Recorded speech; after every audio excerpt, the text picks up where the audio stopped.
Hello guys, welcome back again sa ating YouTube channel no, The Action Man. Una sa lahat, may grab shoutout po sa lahat ng mga kakampeng at sa mga hindi man mga kakampeng. Kung interesado ka sa bidyong ito, patapusin mo na hanggang dulo at huwag nyo nang kalimutan na i-like at i-share ang ating video para malaman naman ng iilan sa ating mga kababayan na nagtutulog-tulugan sa katotohanan.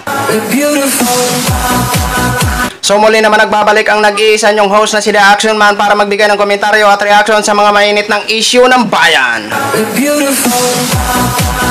So ito ho mga ka-action, mga kakamping no, may gusto lang ho ako na i-share sa inyo at kapapasok lang po ito mga ka-action. Ayan, diba? Alam ho natin na patuloy po na tayo po ay talagang hindi nire-respeto ng mga chikwa dyan sa West Philippine Sea na pagmamayari ng Pilipinas. Ito po, nagpahayag ang taga-US na handa tayong ipagtanggol kung sakali man lusubin tayo ng China. Palakpakan ho. Diba?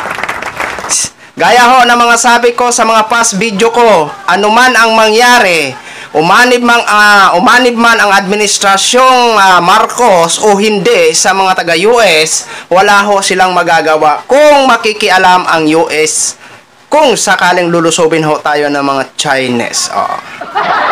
Di ba? Pinagmamalaki ko po at kinararangal ko ho na ipagtatanggol ho tayo ng US kaysa mga taga-chikwa na yan na masakop ho tayo. Mga walang hiya yan eh. Diba? Alam ho natin kung bakit nagkaganyan yung mga chikwa na yan dahil sa dating Pangulong Duterte yan eh. Masyado kasi nakipag-close friend. Ayaw kasi niya sa mga taga-US. So bago ho tayo magtuloy-tuloy mga ka-action, panoorin na ho natin ang nasabing video. As you saw earlier this week, the Philippine Coast Guard took a bold step in defending their own sovereignty by removing a floating barrier installed by the PRC Coast Guard near Scarborough Shoal. Pinuri ng Estados Unidos ang ginawa ng Pilipinas na pagtatanggol sa karapatan nito sa West Philippine Sea. Ayon kay U.S. Deputy Assistant Secretary of Defense for South and Southeast Asia, Lindsey Ford, matinding hakbang ang ginawa ng Pilipinas nang tanggalin ang Chinese floating barriers sa Baho de Masinloc o Scarborough Shoal. Ginawa ng U.S. official ang pahayag sa isang U.S. congressional hearing. Bukod dito, binigyang diin ng American official ang pananatili ng security commitments ng Washington sa Manila. Partikular na ang gagawing pagdepensa ng Amerika sa kaalyado sa isang armadong pag-atake kaugnay ng usapin sa West Philippine o South China Sea dispute. The department has been incredibly clear that when it comes to our treaty commitments to the Philippines, we believe an armed attack against Philippine armed forces, public vessels, aircraft apply to in the South China Sea. That includes the Philippine Coast Guard. And we have said repeatedly and will continue to say that we stand by those commitments absolutely. Dagdag pa nito, patuloy ang Estados Unidos sa pagpapaigting ng puwersa nito sa rehiyon. We are diversifying U.S. force posture to remain prepared for any crisis or contingency. That includes regular rotational deployments of U.S. P-8s and littoral combat ships with Singapore, and in the Philippines recently agreeing to 4 new enhanced defense cooperation sites that U.S. forces will have access to.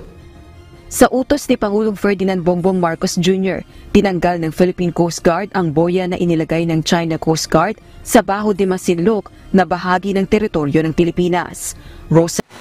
So yun na ho mga ka-action, mga kakamping clown, napanood na po natin at narinig na ho natin ang dalawang tainga ang naging pahayag ng taga-US. Mabuhay po kayo ha. Ayan. Wala pa man, halimbawa, wala pa man, hindi pa man mangyari, lubos-lubos na ho ang papasalamat namin sa todo suporta nyo po ng, sa Pilipinas. No? Huwag nyo po kaming pabayaan. Kayo po ang aming CBR. Kasi po, kung wala po kayo, ay talagang mamayagpag yung mga chikwa na yan, mga walang hiya na yan. Ngayon mga Chinese, pumurma nga kayo dyan sa West Philippine Sea nang makita na ang tapang nyo kung hanggang saan ba. Di ba? Tingnan nyo yan. Kahit sabihin naman natin na ayaw ni Marcos sa US, pero wala naman pahayag si Mr. President Bongbong Marcos na ayaw sa US. Kasi nga ho, dito nga nag-training yung mga yung mga natin para sa po Kaya wala pong pahayag si Mr. President na ayaw sa US. Kaparang namamangka siya sa dalawang ilog o naguguluhan siya kung saan ba siya, kung sa China ba siya, kung sa US ba siya, no? Pero para sa akin, at alam ko na marami talaga ang mas agree dito sa US na US ang kakampi sa atin. Kasi malaki ho ang utang natin sa mga taga-US. So hindi ho nakakaalam. Sila po ang bumawi sa atin at nakipaglaban para tayo ay magiging isang bansa. Kaya yan mga taga-Chinese na yan, tingnan natin ang ubod ng katapangan niya ng mga chikwa na yan kung babalik ang US dyan ng kanilang military base. Tingnan natin kung yung pambubuli na yan nila na parang hindi na nire-respeto yung mga Coast Guard natin. Tingnan natin ang tapang nila kung saan ba talagang apog ng mga walang hiya tong mga chikwa na to. Di ba? So yun lang ho mga ka-action, mga kakamping Knog, share ko lang ho sa inyo. Maraming salamat po sa lahat nating mga viewers, Luzon, Visayas at Mindanao, all over the world. Ako po ang inyong lingkod, si The Action Man. Good evening everyone. Beautiful.